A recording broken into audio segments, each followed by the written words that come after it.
Secretary Rubio just tortured Margaret Brennan. Wait, no, really?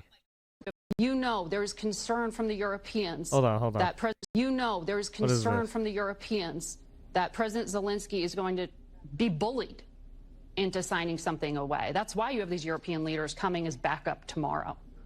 Can you? No, it isn't. That's not why they're coming as back. That's not true. No, but that's not why. That's not true. They're not coming here tomorrow to keep Zelensky from being bullied.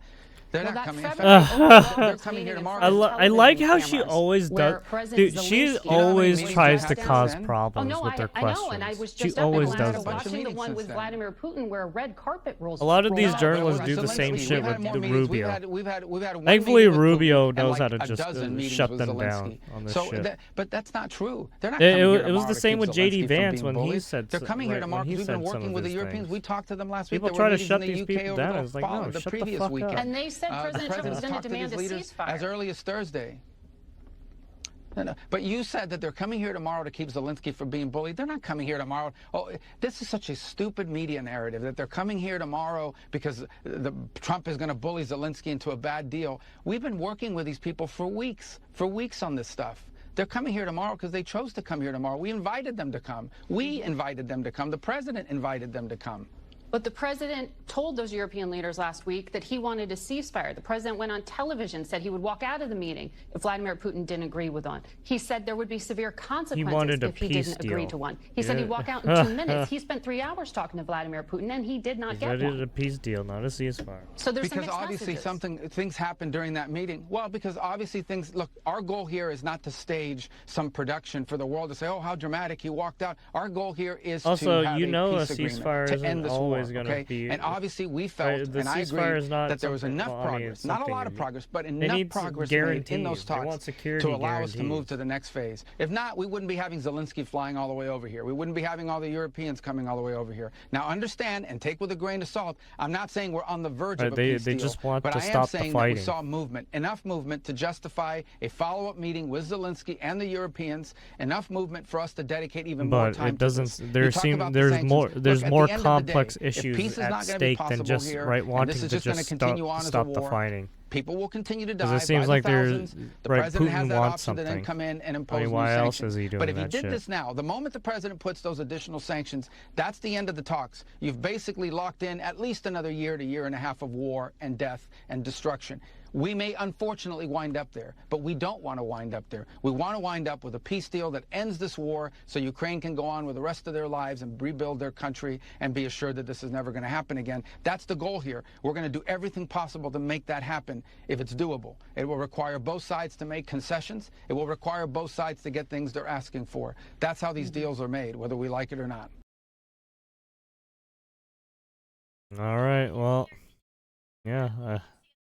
It's true, though. It's true. That's how these deals are made. Right? These people are literally trying to emotionally blackmail you into saying something that's really untrue. Right? You think fucking... Oh, not Zelensky, I'm sorry. You think Putin's just gonna fucking roll over? Fuck no. You think he's gonna fucking listen?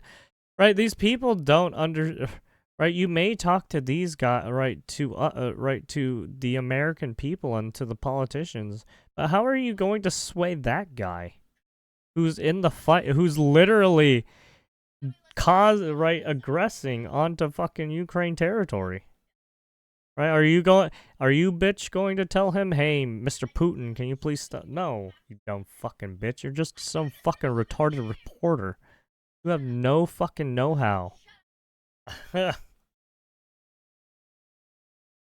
These people know fucking nothing, and they're all like, oh, please, Mr. Putin, please lay down your arms. That's like, what the fuck?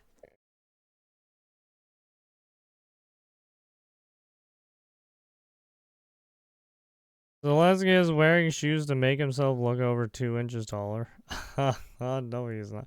Oh, yeah, shit, he has those weird shoes on. Yeah, they give him like that little... Those look like his his army fatigue, or like his boots. And he's going around the barracks, some shit, right? He's on the front lines.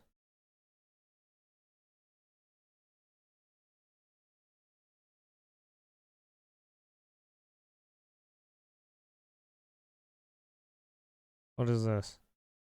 Zelensky would be wise to accept Trump's deal. Otherwise, this is going to happen. Future map of Ukraine.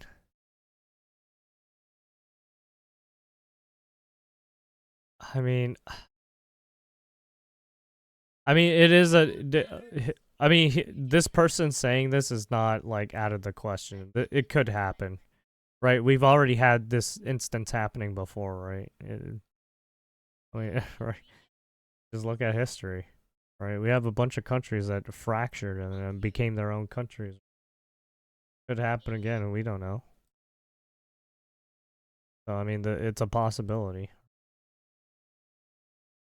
As it's not a zero chance, right? This too.